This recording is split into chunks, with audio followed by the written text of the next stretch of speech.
The last person I went to visit, I didn't find by reading his book. I saw his website.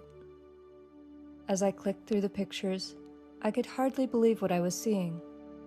Here were horses flying with invisible wings. This man, Alexander Nevzorov, a former war correspondent wounded in the line of duty, and a current governmental advisor, researcher, and historian, had found a way to be with horses who were free to express themselves in natural collection. When I read that he worked with the horses without using any punishment, force, or restrictions on the horses' heads, in complete liberty, something in me was shaken. How was that possible?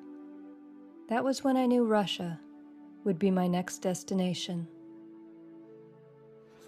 Arriving in St. Petersburg, I was met by my guide and translator, Georgie. Georgie also happened to be a magazine photographer. We went to visit some of Alexander's students, and I saw them performing the beginning elements with patient and allowing attitudes, and horses who were always free to choose whether they wanted to participate.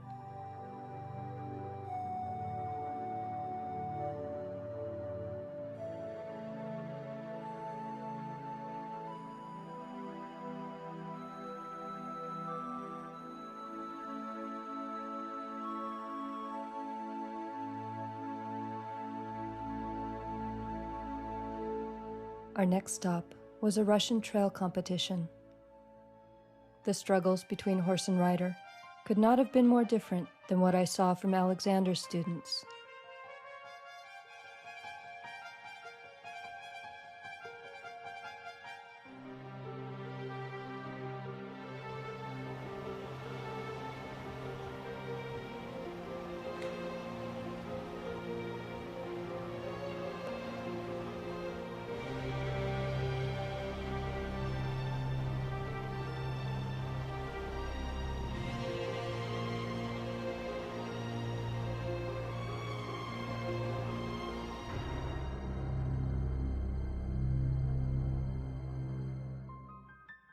When we got back to Georgie's flat, he showed me some of the photographs he took for the Nevzorov Hotikol magazine. His job is to photograph the abuse that goes on in the horse world. His precise timing had captured the moments that are overlooked by those who think that these signs of resistance are an inevitable and even necessary part of working with horses in order to make them cooperate and bend to our will.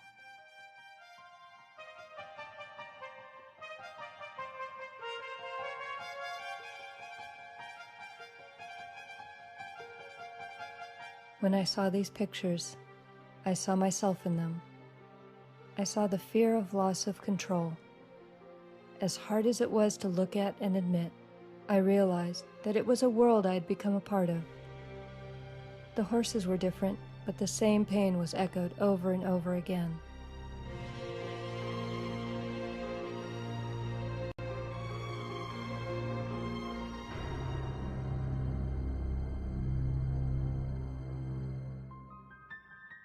That was the point when I knew I had to break from it completely. On my last day in Russia, I finally met Alexander and asked him what could be done. As he spoke, all of the voices I had heard along this path started to speak as one. When we come to a horse, we have to first completely take in account the physiological impression of our effect on her. We are mammals.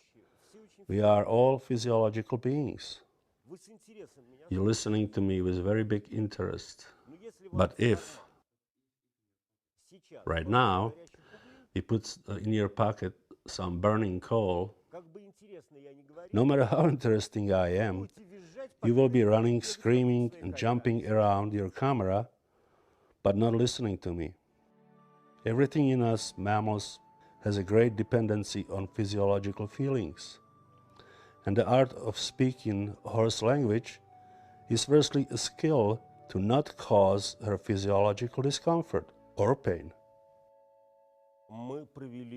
We did study together with physiologists, with vets and forensic scientists on the effect of bits on the horse's mouth.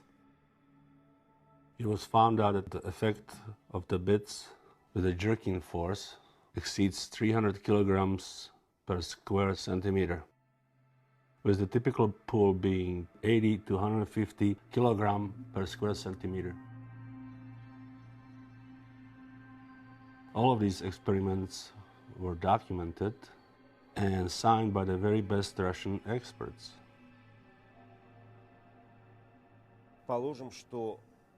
In the past, people didn't know what they are doing. Trainers, professional riders, they would say, "It's all right. Look how big the horse is. You can't hurt her.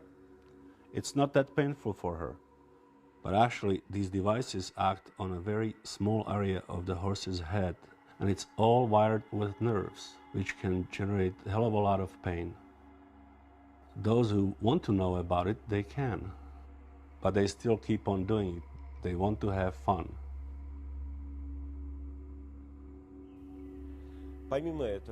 Besides that, there were scientific, physiological experiments carried out on the tissue of horse's back.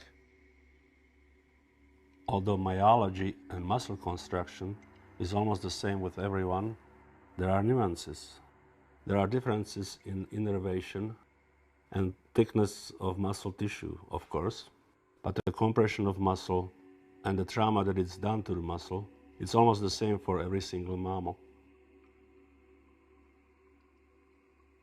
By some difficult experiments, it was identified that the main muscles of the horse's back react without pain to the weight of the rider for the first 12 to 15 minutes. 15 minutes at the longest. After 15 minutes, feelings of discomfort begin. Microcirculation gets compromised, and within 20 minutes we get symptoms similar to what you would get in your leg when you sit on it for long enough in an awkward position. It's a signal of serious violation of circulation. Within 20-25 minutes we get anemia and strong destructive processes in the muscle itself that are quite dramatic from the point of view of physiology.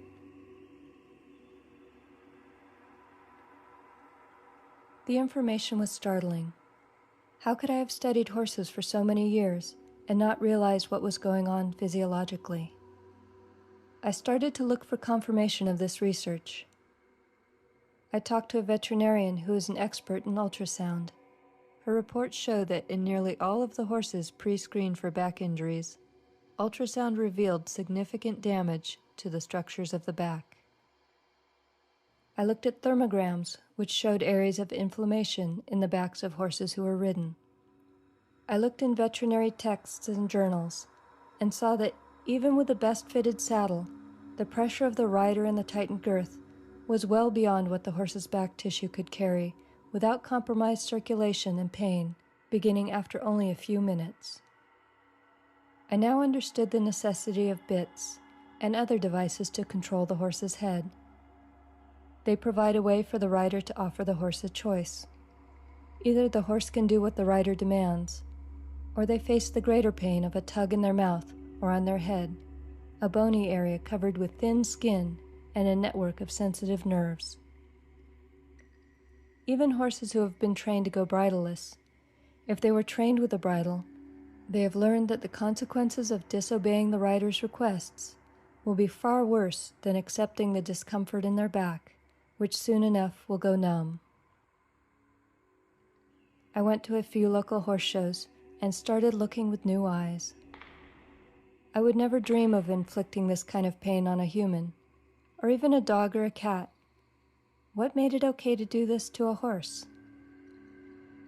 Now that I had seen what could be accomplished without punishment or force, I could no longer call this training.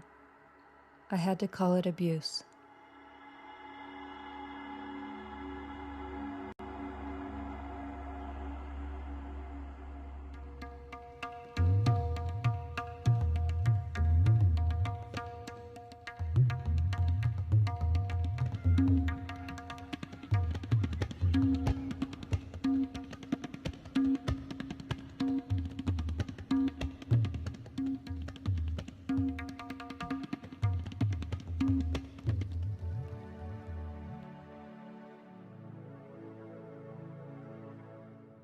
requirements for working with Alexander were to give up bits, competitions, and anything that wasn't in the horse's best interest, including riding for at least a year, in order to develop the relationship on the ground and to allow the horse's back time to heal.